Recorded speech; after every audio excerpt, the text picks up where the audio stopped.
Halo, selamat sore. Mudah-mudahan nggak bosen ketemu lagi sama saya di akun official Pilares. Dan sebelum kita memulai obrolan hari ini dengan salah satu sahabat saya, seseorang yang juga sangat saya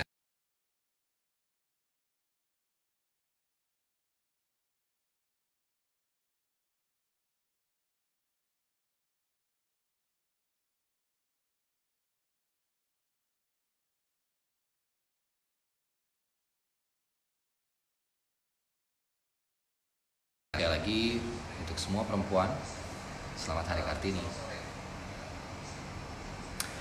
Eh, jadi nanti saya akan ngobrol sama belum dipakai sinyal kali. Aku bentar deh, Ya, nggak dimatiin ya. saya lagi tunggu Najwa, Nana untuk bergabung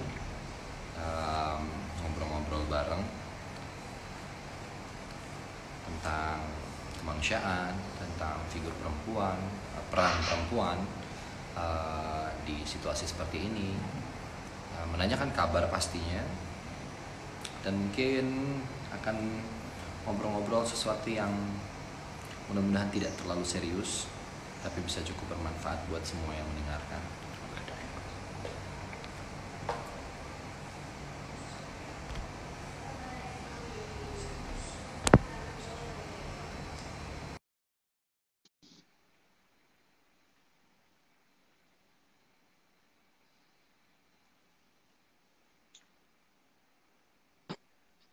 Hai Nana, Enggak. apa kabar? Alhamdulillah, kamu apa kabar? Kangen Oh, baik. banget. Wah iya lama banget kita nggak ketemu. Aduh, Nana thank you banget. Kita terakhir ketemu itu di acaranya waktu Pak Habibie launching Perangko, Oh iya, right? waktu Di oh ini situ. udah jadi almarhum Eyang, kita kasih Iya, testimoni soal ini. Oh betul. iya. Nana apa kabar? Baik, alhamdulillah. Baik, oke. Thank you banget loh udah mau ngobrol-ngobrol bareng. Iya dong, ngobrol sama Reza Rahadian gitu loh. Wes, selamat Hari Kartini untuk Terima semua, untuk Nana. kasih. Nah, oke. Thank you. Aku mau ngobrol-ngobrol. Mungkin ini eh, mudah-mudahan nanti gantian ada ngobrol-ngobrol bareng sama sama Nana, tapi di tempatnya Nana ya, di narasi atau di Iya mana. dong, kita janjian berkali-kali belum sempet-sempet loh, dirimu belum Right, sempet ke catatan Najwa. Jadi ini betul. utang ya. Hutang, hutang, betul. Ini hutang. Oke, nah, apa sih nah yang terlintas kalau kita ngomong Kartini deh? Kartini dulu, versi Najwa. Kartini itu kata yang paling tepat mendeskripsikan Kartini menurutku itu keberanian. Oke. Berani untuk melawan keterkungkungan Hmm. dan juga kecerdasan pemikiran, kecerdasan pandangan. Dan kalau kita lihat Kartini itu kan wafatnya usianya muda banget, Za, umur 25 Hmm. tahun wafat. Ya, Tapi pengaruhnya dan pemikirannya itu berkali-kali lipat usianya. betul. Sampai sekarang kita masih membicarakan Kartini. Hmm. Betul. Dan itu terutama karena uh, warisannya dalam menulis. Ya. Tanpa ada surat-surat Kartini, kita tidak akan pernah tahu betapa modernnya Kartini di Ya. di abad 18 itu, Hmm. dan betapa ia sudah menunjukkan kematangan dan juga visi yang jauh ke depan di saat bahkan Indonesia belum terbentuk. Betul. Jadi keberanian, kecerdasan, dan yang juga bikin aku juga tertarik sama Kartini adalah karena menurutku dia tuh duta baca pertama Indonesia sih, karena Iya. senang membaca, kemudian Ya. mengumpulkan buku, mengajarkan orang membaca. Karena aku juga duta baca, jadi ketika membaca itu soal Kartini langsung merasa ada kesamaan nih, sama-sama duta Ya. baca. Ya, apalagi menuangkan isi pikiran lewat tulisan, mungkin untuk zaman Ya, itu tidak banyak dilakukan oleh perempuan-perempuan khususnya. iya, dan yang ditulisnya pun sesuatu yang betul-betul berbeda dari zamannya Mhm. begitu. Mhm. Jadi Ya, betul-betul advance dari masanya. ya, Kecerdasan berpikir yang jauh ke depan, menurutku itu yang membuat ia menjadi unik. ya.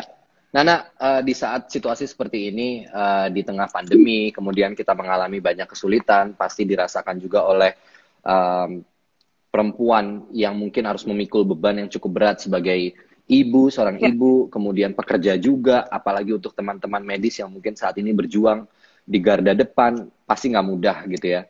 Nah, kalau menurut Nana sendiri, saat ini sebenarnya sikap apa yang paling penting mungkin untuk diambil menghadapi situasi yang terjadi hari ini?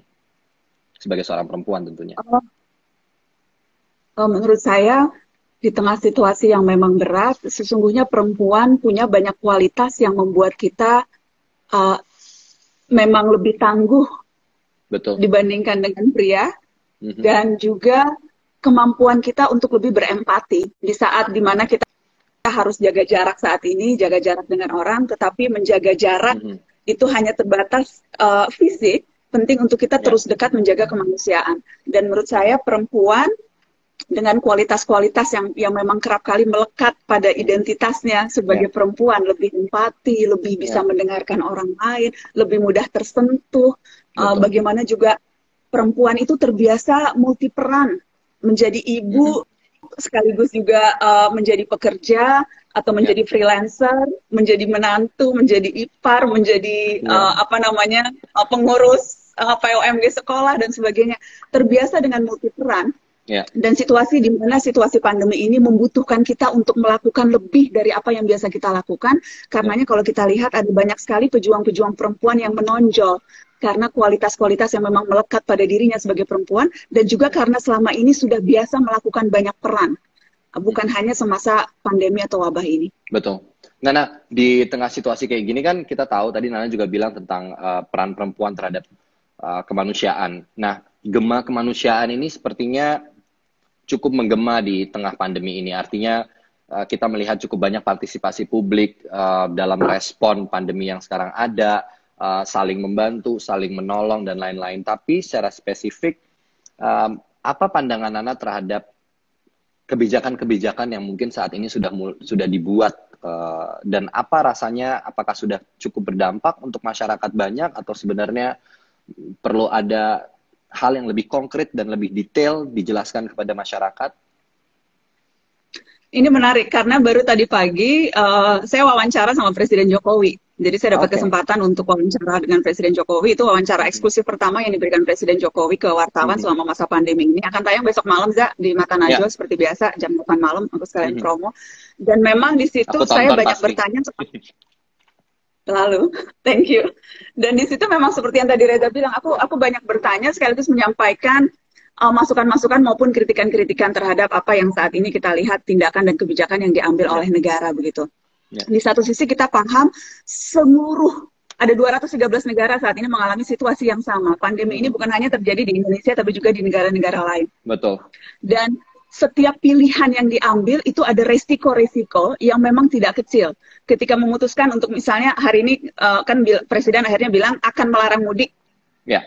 Ketika sebelum mengambil keputusan itu sempat ada simpang siur, kemudian sempat ada hal-hal yang membuat orang bertanya-tanya apakah pemerintah memang sudah punya roadmap yang jelas gitu. Ya. Itu juga saya bahas gitu. Kemudian pilihan untuk mengambil kebijakan PSBB dan bukan karantina wilayah misalnya. Setiap pilihan yang diambil, setiap kebijakan yang diambil itu tentunya ada dampak yang tidak kecil dan memang menjadi pertimbangan panjang. Betul. Di sisi lain tapi satu hal yang kerap diungkapkan oleh publik adalah rasanya memang kita kehilangan banyak waktu di awal-awal ketika itu. Ketika ada kesan bahwa pejabat-pejabat publik tidak terlalu serius menganggap virus corona ini sebagai virus yang berbahaya. Dan itu juga saya tanyakan ke Presiden Jokowi tadi. Yeah. Bagaimana misalnya Menteri Kesehatan Terawan yang dengan gaya guyon dan entengnya mengatakan ini flu biasa bisa sembuh sendiri dan sebagainya. Ya, tujuannya mungkin untuk mencegah supaya tidak panik. Tapi di sisi lain, ada kekhawatiran justru bisa menimbulkan rasa aman palsu. Sehingga orang menganggap apa yang kita hadapi sebetulnya tidak begitu berbahaya.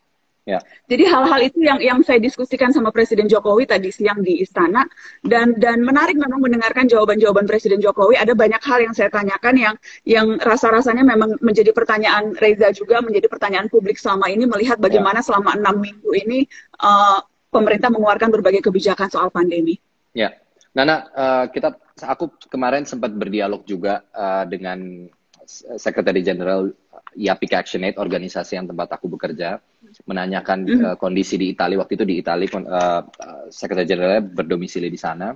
Terus ada penyampaian tentang ada kebijakan dari PBB yang mengusulkan untuk banyak petinggi-petinggi negara di negara-negara masing-masing yang mengalami pandemi untuk juga memperhatikan peningkatan tentang domestic violence, khususnya kepada perempuan dan anak-anak.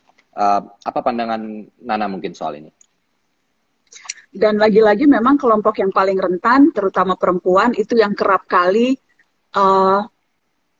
terkorbankan 2 kali dalam situasi-situasi seperti ini. Tanpa situasi pandemi pun, KDRT itu selalu sulit dideteksi. Angka-angka yang kita lihat sekarang itu disebutnya fenomena gunung es. Ada banyak sekali sesungguhnya kekerasan dalam rumah tangga, apakah itu kekerasan fisik atau kekerasan ya dalam bentuk-bentuk yang lain begitu. Yang sulit dideteksi ketika masa normal begitu, apalagi sekarang situasinya abnormal. Dan situasi krisis ini membuat semua orang menjadi emosinya menjadi tidak stabil. Dan ketika mendapat pasangan yang cenderung abusive, ketika mendapat pasangan yang kemudian kehilangan pekerjaan, harus di rumah aja, dan yang dilihat sehari-hari adalah istri dan anak-anaknya di tengah beban kehidupan ekonomi, saya membayangkan memang perempuan, kelompok rentan ini salah satu yang paling akan terkena dampaknya sih. Dan kita sudah lihat sekarang. Perlu ada mungkin kebijakan yang konkret diambil, harusnya sudah mengenai langkah-langkah tersebut. Karena kan ini sudah mulai menjadi perhatian banyak juga negara-negara di luar. Apalagi yang kemarin aku dengar bagaimana ada 7 pemimpin dunia perempuan yang mengambil kebijakan-kebijakan yang sangat signifikan untuk mengatasi pandemi. Jadi nggak hanya berbicara soal ketersediaan APD, bagaimana untuk berkoordinasi dengan masyarakat soal penyediaan pangan dan lain-lain, tapi sudah mulai berbicara juga tentang apa nih aturan yang bisa membuat perempuan khususnya dan anak-anak juga mendapatkan perhatian khusus gitu. Karenanya memang perlu lebih banyak perempuan di puncak-puncak kepemimpinan, perlu lebih banyak perempuan yang bisa paham dan sensitif terhadap isu-isu perempuan. Kalau yang sekarang kita lihat, bahkan untuk menangani hal-hal yang sifatnya lebih drastis dan di depan mata, yang kelihatan di depan mata saja kita sekarang agak sulit nih. Bagaimana kita mengungkapi kebutuhan APD untuk tenaga medis, bagaimana kita memastikan fasilitas rumah sakit kita akan bisa mumpuni untuk menghadapi pandemi ini, soal ventilator, soal kamar isolasi. Jadi bagaimana tes yang seharusnya itu bisa membantu kita untuk memetakan data. Karena data kan sangat penting di masa pandemi yang akan bisa menjadi rujukan kita untuk mengambil resiko, menentukan pilihan. Tapi tesnya itu pun sampai sekarang, walaupun sudah diperintahkan oleh Presiden Jokowi, sampai sekarang dalam prakteknya belum dilakukan secara masif karena barangnya harus diperebutkan oleh semua negara yang juga mengalami kondisi yang sama. Jadi kalau kita bicara soal langkah-langkah konkret di depan mata kedaruratan saja yang masih jauh dari maksimal, akhirnya isu perempuan yang tentunya dianggap bukan isu penting, ini bukan tidak menjadi prioritas bagi mereka-mereka yang memang tidak memiliki sensitivitasan untuk bisa menilai bahwa ini isu yang penting. Saya jadi pesimis bahwa ini akan diperhatikan sih. Karenanya menjadi penting ya, Res, untuk tidak berharap pada aparat negara. Kerap memang dan saya sering bilang gini sih, Res, kita lakukan sebagai warga negara. Ketika negara negara punya uang, punya kuasa, punya senjata, punya aturan yang bisa memaksa untuk mentaati aturan atau bisa kesempatan atau akses begitu ya. Tapi di sisi lain, ketika kita melihat negara belum melakukan sesuatu terhadap satu isu, penting untuk kita warga negara, apakah sendiri atau berkumpul, berserikat untuk bisa mendorong kebijakan-kebijakan itu, terutama di kebijakan soal ini misalnya domestic violence di saat pandemi, kebijakan yang mungkin dianggap belum penting oleh negara, tetapi kita lihat ada banyak kok NGO, ada banyak teman-teman aktivis perempuan, ada banyak klub-klub organisasi yang misalnya mengumpulkan uang donasi khusus untuk membantu single mom. Itu ada tuh teman saya melakukan itu misalnya. Dan ada banyak kegiatan-kegiatan lain yang mau tidak mau memang perlu dan harus dilakukan oleh kita sebagai warga negara. Karena kalau kita mengharapkan negara melakukannya di tengah berbagai persoalan yang ada sekarang, tidak akan selesai dan tidak akan ada hasilnya. Betul. Aku juga sepakat banget sama apa yang dibilang sama Nana tadi, apalagi tentang single mom, karena aku mungkin di-raise oleh single mom dengan ibuku. Aku di situ kenapa membuat aku selalu punya seperti rasa yang lebih, mungkin ada kepekaan tersendiri yang bisa aku lihat dari peran perempuan gitu, karena melihat gimana my mom is fighting for herself and for her son, itu nggak gampang gitu. Yang tadi Nana bilang, menjadi ibu, menjadi pekerja, apalagi single mother gitu, itu tentu tidak mudah. Mudah-mudahan sih dengan perkembangan kasus yang ada sekarang bisa membuka mata para pengambil kebijakan untuk bisa mulai memperhatikan tentang domestic violence, tentang perempuan di tengah pandemi seperti ini. Nah, kalau bicara soal pandemi lagi nih, balik tentang COVID, ini kan kita juga akan ngebahas tentang bantuan sosial yang udah lumayan banyak mulai berjalan sejak 20 April ya, kalau nggak salah sejak kemarin, 20 April itu mulai pembagian. Totalnya itu ada 405 sekian triliun. Jadi bervariasi itu kan, ada yang 75 triliun untuk kesehatan, kemudian ada yang spesifik untuk dana jaringan pengamanan sosial, ada yang kemudian kelompok-kelompok tertentu, ada banyak kategori yang diberikan.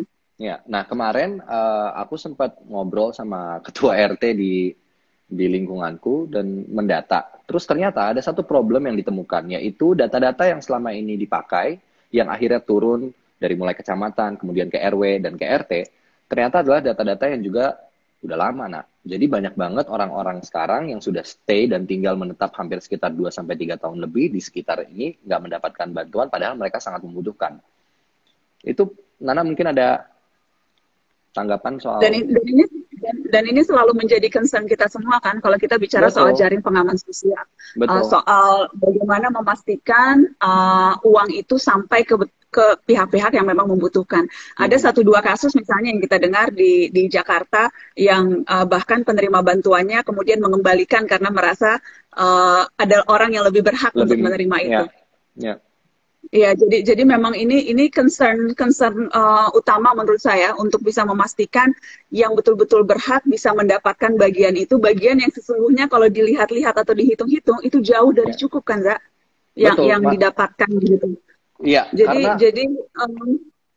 Karena aku juga melihat bahwa kalau kayak begini kan jadi rancu sekali gitu, maksudnya orang yang betul-betul membutuhkan jadi nggak dapat, sementara terdatanya misalnya dia sebelumnya mungkin didata sebagai warga kurang mampu, tapi kemudian ternyata dengan perkembangan tahun menjadi lebih mampu, terus data itu masih miliknya dia, atas nama dia, pas dicek ke lapangan, orangnya udah pindah, udah nggak ada lagi di alamat tersebut. Dan hal-hal seperti ini, kalau ini di satu RT aja bisa terjadi, aku lagi mikir, terus gimana halnya dengan maksudnya dalam skup yang lebih besar gitu di Indonesia, ini ada berapa banyak mungkin bantuan yang bisa aja salah sasaran gitu artinya. Iya, karenanya kan misalnya sekarang kan ini bantuan kalau di Jakarta misalnya, bantuan baru diberikan pada tahap pertama. Setelah itu akan ada evaluasi dan semoga selama masa evaluasi ini pendataan ulang bisa dilakukan sehingga pada saat bantuan kedua, ketiga, dan keempat, karena rencana akan ada seharusnya kita berharap itu sudah jauh lebih rapi datanya. Tapi sekali lagi aku setuju sama Reza bilang bahwa bantuan sosial atau jaringan pengaman sosial yang diberikan negara ini tidak akan cukup untuk menghidupi saudara-saudara kita yang saat ini memang hidupnya luar biasa susah karena pandemi. Karenanya menurut saya penting untuk warga negara juga bergerak bersama. Dan kalau kita lihat kan ada banyak sekali tuh inisiatif-inisiatif yang dilakukan. Apakah pengumpulan donasi, kemudian membagikan sembako, atau ada yang membuat jaringan di grup RT, mendata siapa warga kurang mampu di RT-nya, kemudian mengorganisir pengumpulan sembako dengan membeli kebutuhan sembako di warung di daerah itu sehingga warungnya tetap bisa hidup, kemudian dibagikan lagi dan sebagainya. Menurut saya memang harus lebih banyak tumbuh dan harus lebih banyak cerita-cerita baik bagaimana inisiatif gotong royong ini dilakukan di berbagai tempat sehingga minimal kita bisa membantu tetangga kita. Jadi kalau tetangga masing-masing membantu sesama tetangganya, insya Allah mudah-mudahan tidak ada orang yang tertinggal karena kita akan melihat ke kiri dan kanan mana nih di antara dekat kita yang memang masih membutuhkan bantuan. Dan Karena kalau itu secara akumulatif akan luar biasa dampaknya ya, Nak? akan luar biasa dan seharusnya bisa mengcover yang tidak bisa di-cover oleh negara. Ya, ya. Karena banyak banget kan gerakan kayak tadi Nana bilang ada donasi, solidaritas daripada masyarakat. Sebenarnya apa yang bisa direfleksikan dari semua gerakan-gerakan itu khususnya di hari ini? Pertama bahwa memang negeri ini negerinya orang pemurah. Dan sempat ada survei soal itu tuh ada. Aku sempat baca di Jakarta Post lihat kan. Kita tuh salah satu kita negara yang paling pemurah di dunia itu Indonesia. Iya. Yes, the most generous country. Jadi itu pertama. Terus yang kedua menurutku memang pandemi ini ujian untuk bangsa ini sih. Aku pernah dengar wawancara menteri di Singapura dan dia bilang virus corona COVID-19 ini akan menjadi ujian pada 3 aspek dalam bernegara. Yang pertama akan menguji apakah kemampuan medis atau fasilitas medis kita cukup mumpuni untuk menjamin kesehatan warganya. Yang akan menguji soal efektivitas governance. Bagaimana sistem pemerintahannya efektif untuk bisa menjamin kebutuhan hidup warganya. Dan yang ketiga menguji modal sosial bangsa. Dan 3 hal itu harus dimiliki seperti halnya tripod. Kalau 1 tidak ada, yang 2 akan runtuh. Betul. Dan menurut saya kita sedang melihat ini nih sekarang nih. Kita sedang diuji dalam 3 aspek. Dan kalau kita bicara aspek modal sosial, rasa-rasanya nilai kita akan bagus di situ. Tapi kalau bicara soal efektivitas pemerintahan dan soal kemampuan fasilitas medis, kita bisa berdebat di 2 hal itu. Tapi yang tidak bisa diperdebatkan, bagaimana modal sosial lah yang menyokong kita selama ini.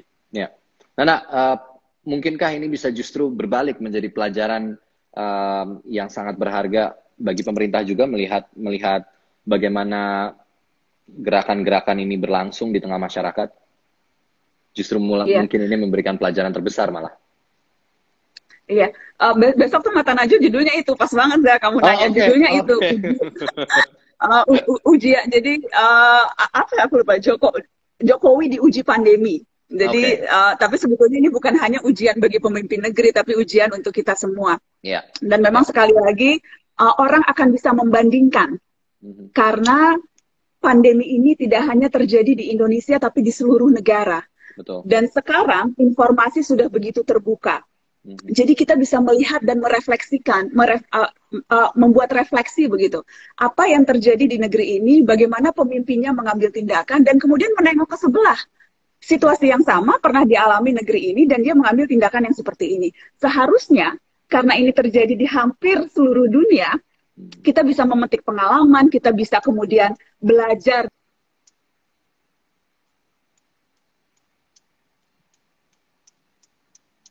Wah, Nananya loading antara 2 hal.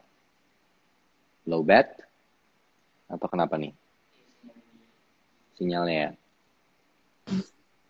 Nah, kamu sempat hilang tadi. Iya, kok hilang? Oke, udah ada. Iya, jadi gitu sih maksudku karena kita bisa melihat negeri sebelah, kita bisa membandingkan situasi seperti misalnya Amerika nih. Negeri yang begitu dikdaya tapi juga kelimpungan menghadapi wabah ini, ya kan? Dan kurang lebih fasenya sama dengan fase kita nih sekarang. Kita bisa belajar dari Korea Selatan, kita bisa belajar dari Singapura. Jadi ada banyak hal yang seharusnya jadi pelajaran bukan hanya untuk pemimpin tapi juga untuk kita sebagai rakyat. Betul. Nah, tadi kan aku sempat ngobrol-ngobrol juga sama Pak Ganjar terkait dengan kebijakan-kebijakan yang diambil. Sebenarnya yang cukup meresahkan adalah banyak banget dapat pertanyaan-pertanyaan dari masyarakat tentang kebijakan yang selama ini berlangsung. Paling sederhana aja, misalnya tentang relaksasi kredit gitu ya. Ada banyak banget orang-orang yang mungkin sebelumnya dianggap mampu, karena mereka bekerja, mereka punya penghasilan, lalu kemudian di tengah pandemi mereka di PHK, kehilangan pekerjaan, penghasilan yang ada hanya cukup menghidupi mungkin untuk 2-3 minggu atau 1 bulan ke depan, terus tiba-tiba udah bingung mesti ngapain. Terus mereka harus mengajukan kartu prakerja misalnya, atau bagaimana mereka mendapatkan bantuan sosial, bahkan relaksasi kredit. Ternyata ada sebagian pihak, oh iya saya dapat relaksasi kredit, tapi kemudian yang saya dapatkan cuman dendanya aja nggak perlu dibayar, tapi penagihan pokoknya tetap harus dibayar. Nah, hal-hal seperti ini kan menurutku agak meresahkan ya buat masyarakat. Maksudnya berapa banyak orang yang mungkin masih harus tetap membayar kredit mobil kah atau motor kah dan lain-lain, dan peraturan yang ada nggak cukup konkret untuk bilang bahwa oh ya ini relaksasi ini sifatnya sudah pasti 1 tahun akan longgar atau ditangguhkan, jadi nggak perlu bayar apa-apa. Tapi ternyata kebijakan dari masing-masing bank juga pasti mungkin berbeda-beda. Nana menanggapi hal ini gimana, Nak? Iya, dan ini kan sebetulnya bermula ketika itu Presiden Jokowi menyampaikan bahwa memahami bahwa banyak masyarakat kecil yang sekarang harus pusing memikirkan bagaimana kredit itu harus tetap mereka bayarkan padahal penghasilan tidak ada. Berawal dari situ, kemudian Pak Jokowi sempat mengatakan bahwa akan ada kebijakan yang membuat mereka bisa bernafas sedikit lega selama 1 tahun ke depan. Dan kemudian itu diterjemahkan oleh OJK, diterjemahkan oleh instrumen-instrumen perbankan, dan baru bank-bank, kantor-kantor leasing dan sebagainya menerjemahkan lagi. Tetapi memang kesulitannya adalah kerap kali kebijakan yang dibuat umum ketika akhirnya turun atau trickle down, kan the devil always lies in the details. Right. Dan itu yang kemudian kerap kali berbeda. Ada banyak situasi-situasi yang akhirnya membuat orang-orang yang tadinya sudah berharap karena sudah mendengar langsung presidennya berkata tenang saja ada waktu setahun, tetapi di lapangan karena tentunya kan ada kerumitan tersendiri. Saya juga memahami sih bagaimana sektor perbankan harus selalu prudent, bagaimana memastikan bahwa jangan sampai setelah pandemi yang kita dapati malah krisis keuangan. Betul. Karena kolaps perbankannya dan sebagainya, jangan sampai nauzubillah min dzalik misalnya gitu ya. Jadi memang sekali lagi ini keputusan dan kebijakan yang sama sekali tidak mudah, karenanya memang kembali ke apa prioritas kita sekarang.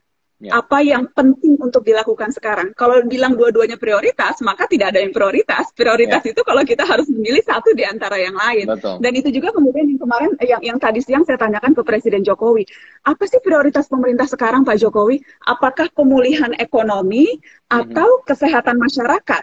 Karena sekali lagi itu kan akan tergambar dari kebijakan-kebijakan yang dipilih dan diambil oleh negara saat ini.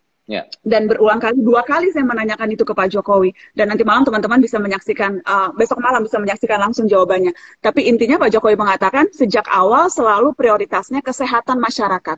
Jadi sekali lagi bagaimana itu diturunkan dalam detail mikro kebijakan itu harus terus-menerus yang kita kawal dan kita lihat. Karena saya membayangkan sangat sulit memang untuk bisa membuat semua orang senang atau semua orang lega dan semua orang tenang. Betul. Di saat situasi pandemi seperti ini. Jadi memang kalau resikonya sama-sama baik atau mengambil yang baik di antara yang buruk gampang. Sekarang mengambil yang buruk di antara yang buruk, itu kata Pak Jokowi. Jadi memang it's a tough situation. It is indeed, exactly. Nana, iseng pertanyaan, tim lockdown atau tidak lockdown? Ini kok goyang-goyang ya iniku ya. Oke. Kalau sekarang menurutku pertanyaan itu udah agak terlambat untuk kemudian kita diskusikan sekarang.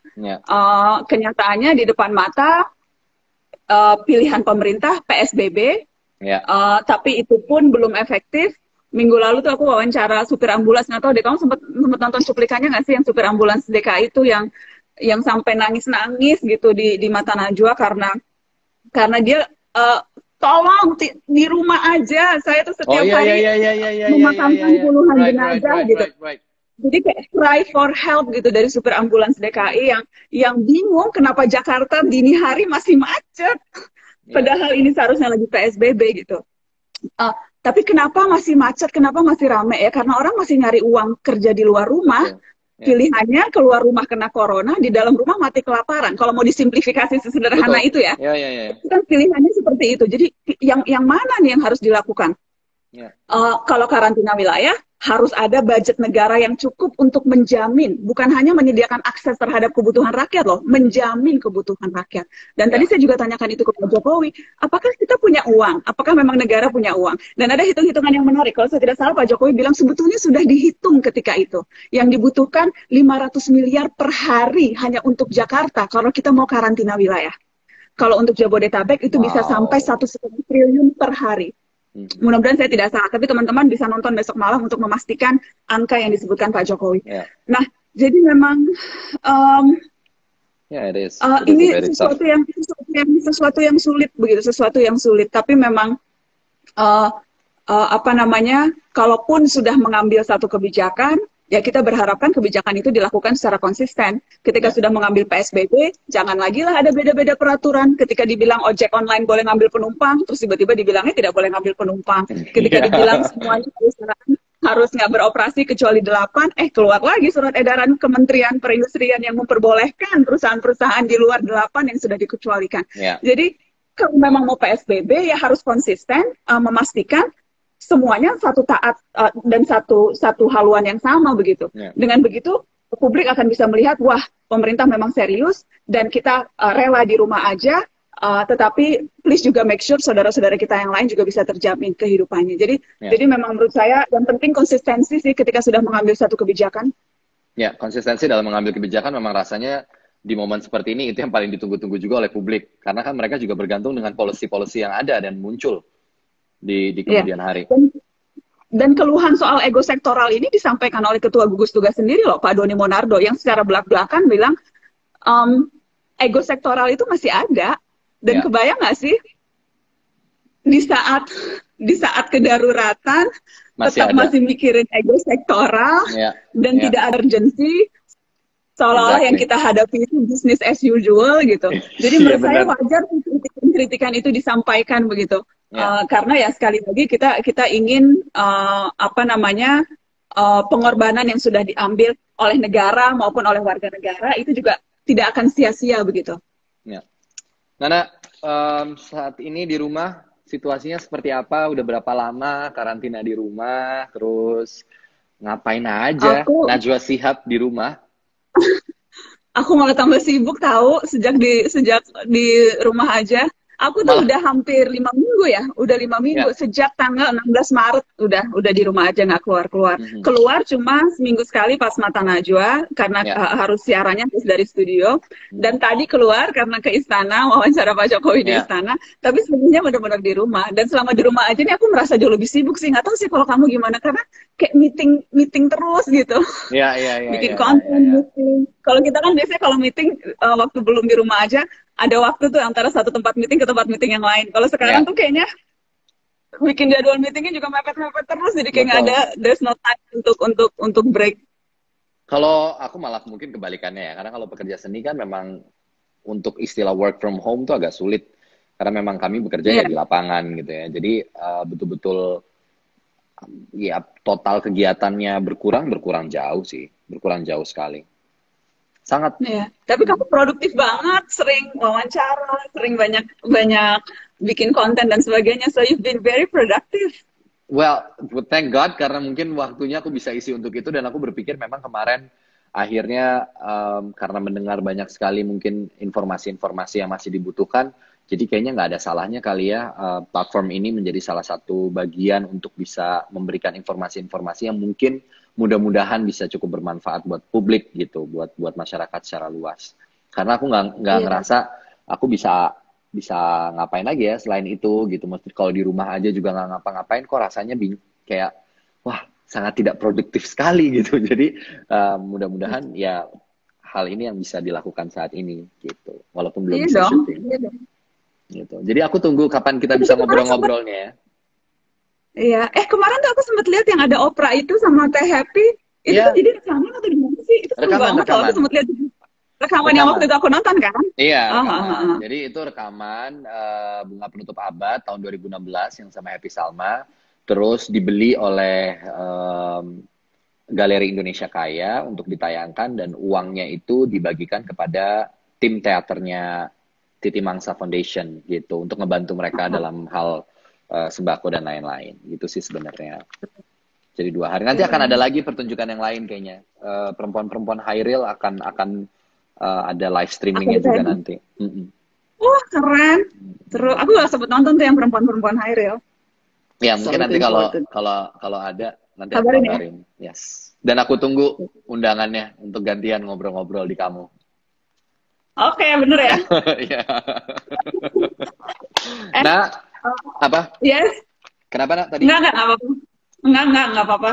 Oke. Tadi tuh aku mau Mau nanya apa? Ya udah. Kita nggak jadi tadi. Kamu mau nanya apa? Nanti aja deh lewat WA. Ini yang nonton banyak 10.000. Iya. Tahuan lagi pertanyaannya. Oke, abis ini kita WA ya. Abis ini kita ngobrolnya lewat WA. Abis ini WA aja. Nah, thank you so much ya for your time. Thank you for having me. Dan aku tunggu besok. Aku akan nonton. Yeah. Jam berapa, Nak? Seperti biasa? Biasa jam 8 malam. Yeah. Jam 8 Mata Najwa. Oke. Sip. Oke. See you, Nak. Thank you. Kita lanjut ngobrol di WA ya. Bye, guys. Bye. Thank you udah nonton ya, guys. Banyak banget yang komen-komen. Bye. Komen-komennya udah gabung. Thank you. Bye-bye. Bye. Oke. Telepon aja deh. Oke, itu dulu obrolannya. Again, di Hari Kartini ngobrol sama Najwa Shihab tentang berbagai macam hal, tentang perempuan, tentang kondisi yang dihadapi perempuan hari ini, tentang langkah-langkah dan kebijakan yang diambil oleh pemerintah. Dan nanti malam jam 8 akan ada obrolan juga yang mudah-mudahan sangat menarik. Saya akan berbicara tentang hal yang sangat personal ya dengan ibu saya sebagai Kartini saya, idola saya. Oke, nanti jam 8 malam. Thank you for watching. Bye-bye.